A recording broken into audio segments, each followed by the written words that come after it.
Semoga Indonesia segera terbebas dari corona. Amin. Amin. Assalamualaikum warahmatullahi wabarakatuh. Bandung. Mana sih kameranya?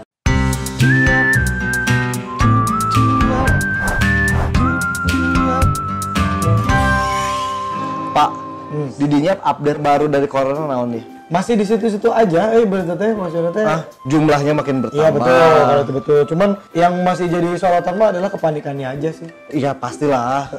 Jadi sebenarnya kalau misalkan kita mau ngomongin masalah corona ini, warga Bandung, kita itu baru dapat update hari ini per jam 8 pagi. Kita belum dapat update lagi. Jumat tanggal 20 Maret 2020 jam 8 pagi kita dapat update. Update-nya itu adalah jumlah yang diperiksa di Indonesia ya, seluruh Indonesia itu 1898 dengan yang positifnya itu 309, sembuh 15, meninggal 25 dan negatifnya 1570.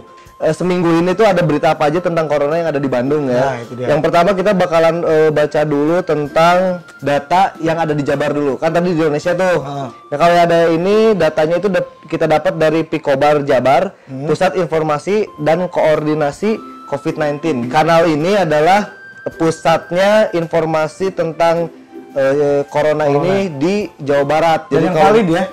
Jadi kalau misalkan warga Bandung mau lihat infonya bisa masuk aja ke pikobar.jabarprof.go.id. Itu akun resminya Pemprov Jawa Barat. Dari si Pikobar Jabar ini yang positif di Jawa Barat itu ada 26 orang. Sembuh 3, meninggal 3. Itu tuh update hari ini juga Jumat 20 Maret 2020 jam 10 pagi. Tadi ada yang nyebar hoax kan.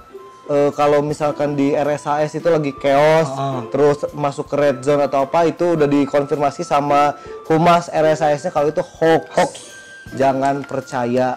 Pokoknya dapat informasi apapun dari WA atau apapun itu harus difilter dulu dan dilihat sumbernya. Sebelum ada konfirmasi dari misalkan RSHS-nya, itu udah nyebar duluan kemana-mana. Iya, makanya. Akhirnya itulah yang bikin orang tuh agak percaya, walaupun emang orang skeptis, tapi orang mikir, oh bisa aja nih bener karena dia kerja di situ atau apa dengan embel-embel itu kan, karena biasanya tuh kalau misalkan yang ngasih hoax tuh bawahnya tuh pasti ada siapanya RSHS. Nah, itu dia. Dengan asumsi kalau orang semuanya bakal percaya kalau itu adalah data dari orang RSHS. Kita masuk instansi itu ada amanah ya. Tuh. Terus tiba-tiba dia menyebarkan dengan seenaknya itu kan itu udah nggak masuk akal. Ada etik kedokteran dan kesehatan. Ada etikanya. Jadi misalkan emang kalau menyebar informasi dari wartawan, makanya kenapa di RSHS ada humas. Itu. Nah, selama seminggu ini tuh ada apa ya namanya? Ada perkembangan tentang corona ini dari mulai orang terdampaknya, terus dan orang yang tidak terdampak juga ikut-ikutan efeknya nih. Efeknya adalah panik. Jadi kan setelah kemarin itu Pak ada kebijakan pemerintah yang bikin work from home, terus belajar di rumah. Dengan hashtag di rumah aja ini. Di rumah aja. Sebenarnya kan ini tuh ya arahan pemerintah ini adalah untuk bertujuan untuk mengurangi penyebaran. Jadi selama 14 hari. Kenapa selama 14 hari? Karena diyakini si COVID-19 ini bisa berkembang di tubuh itu 2 sampai 14 hari. Sebenarnya sebab 14 hari ini kenapa dari tanggal 16 sampai tanggal 31 itu bukan tanpa alasan. Judulnya aja belajar di rumah dan kerja di rumah, bukan libur atau cuti bersama gitu. Jadi janganlah kemana-mana dulu. Tahan 14 hari mah bisa merendah. Lamun misalkan rindu kakak bogo bisa video call. Ayeuna mah kan nggak susah. COVID-19 itu coronavirus disease 19 tahun 2019. Nah pokoknya jadi selama 14 hari itu masyarakat dihimbau, bukan dilarang, dihimbau untuk tidak keluar rumah sebenarnya kan. Mengurangi kegiatan di luar lah. Tapi dengan adanya si sistem ini, beberapa hari awalnya itu bikin kepanikan di masyarakat. Dengan salah satunya itu paniknya itu adalah dengan panik buying. Belanja paloba-loba. Sekarang kalau permintaan banyak, terus akhirnya menipis, biasanya harganya menjadi naik, fluktuatif gitu. Jadi nutup buka duitnya, begitu buka duitnya rek balik hese. Udah kelihatan dari mulai hari Sabtu tanggal 14-an berarti. Jadi 14, 15, 16 yang waktu awal-awal baru dimulainya si anjuran ini udah mulai kelihatan tuh yang panik buying. Kelihatannya gimana? Bukan panik buying itu bukan berarti dia masuk ke apa Ke supermarket supermarket, panik gitu. Betul. Oh kayak yang ini kayak yang belanja itu. Uang kaget. Uang kaget bukan kayak uang kaget bukan. Biasa aja belanjanya cuma sebenarnya nggak mereka butuhin tuh dibeli akhirnya. Kayak misalkan kita cari hand sanitizer itu susah, wajar. Tapi sekarang kalau misalnya sembako sampai susah dicari kan itu bisa ngeganggu ke ekonomi juga. Dan akhirnya itu tuh ditanggapi oleh Desperindag Kota Bandung. Akhirnya Desperindag Kota Bandung itu membolehkan satu orang itu maksimal membeli satu item barang itu cuma 3 buah biar stoknya nggak habis gitu. betul. Mie habis, terus minuman habis. Multivitamin Gula habis. apalagi kan takutnya karena kemarin tuh ada isu-isu yang ini loh, isu lockdown itu loh. Kalau isu lockdown kan kalau kita udah di lockdown kita sama sekali nggak boleh keluar sama sekali kan, karena ngelihat di Itali kayak gitu. Jadi daripada 14 hari kita nggak punya bahan buat dimakan, nggak punya persiapan, akhirnya mereka panik buying untuk mempersiapkan 14 hari itu kan gitu. Takutnya sih itu mereka pasti Pemprov, Pemkot itu nggak akan tinggal diam. Jadi mereka tuh sambil jalan tuh memastikan kalau si stok pangan, sembako, bla bla bla tuh pasti aman. Kalau misalkan masalah si social distancing tadi satu lagi nih, kan akhirnya banyak tuh warga yang berpikiran kalau ini liburan dan akhirnya pas lagi libur tuh jalan-jalan. Ke Parantai gitu. Nongkrong kayak gitu-gitu. Nah, si Pemkot Kota Bandung itu lewat Satpol PP Kota Bandung akhirnya bergerak untuk mengamankan mereka. Sebenarnya kayak ngerazia lah.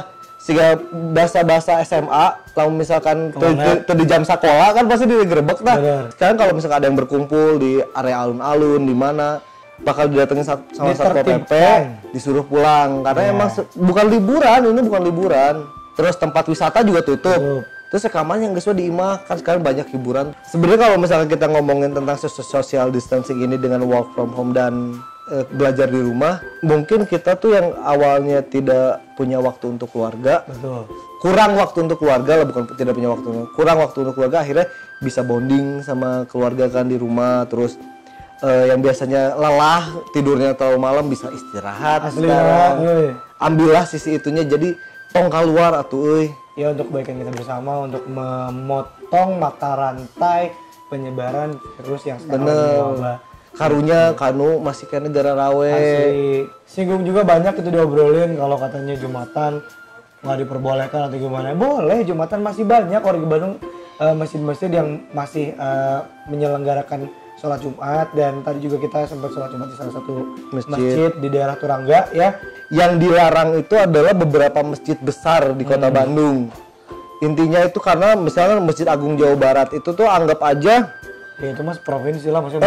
Itu tuh jadi banyak orang dari mana-mana, datang dari mana-mana, siapa tahu datang dari daerah terdampak yang paling banyak gitu ya.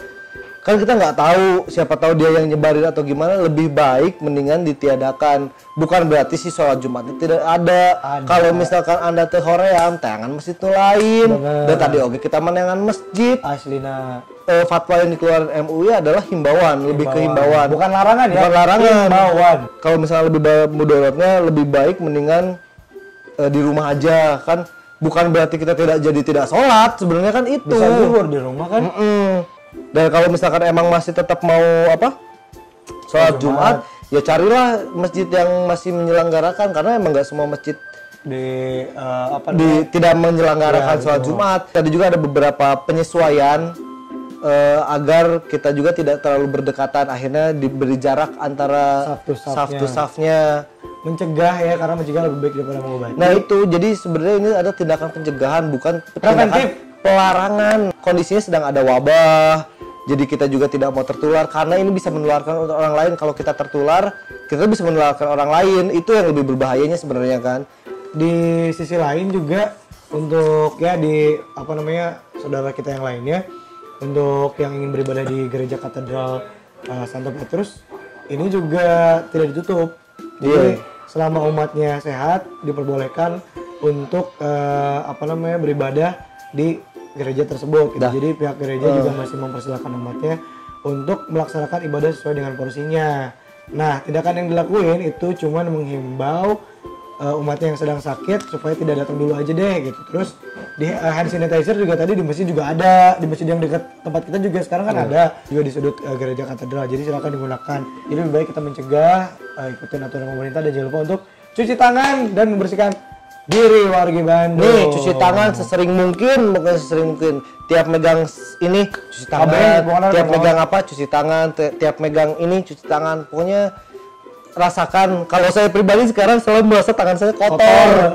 Selalu merasa tangan saya kotor. Jadi sebelum saya mau gang muka atau mau apa, pastikan saya bakal cuci tangan dulu. Harusnya dari diri kita pribadi. Dari dulu sebelum ada corona harusnya kita harus dilakuin sebenarnya. Terus yang kedua adalah pencegahannya selain cuci tangan adalah si social distancing. Tidak bertemu dulu dengan orang, sabar dulu.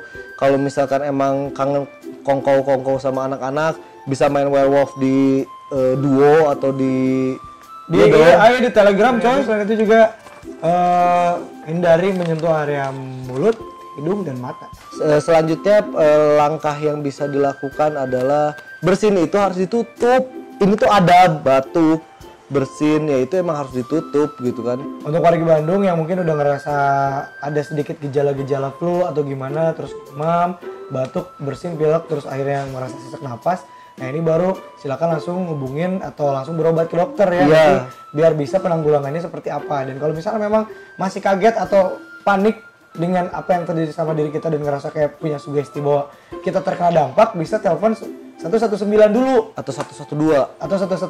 Kalau 119 extension 9 ya. Nanti akan dibantu sama operatornya untuk tindak lanjut seperti apa. Betul. Karena kalau misalnya ke rumah sakit juga itu ada beberapa step yang harus dilakukan. Pokoknya mah stay clean, stay safe warga Bandung, dan stay away from people, karena ya untuk mencegah diri kita aja. Kalau mau ada apa-apa, butuh apa-apa, bisa telepon, bisa WhatsApp, bisa video call. Begitu guys. Assalamualaikum warahmatullahi wabarakatuh. Sampurasun. Gelap.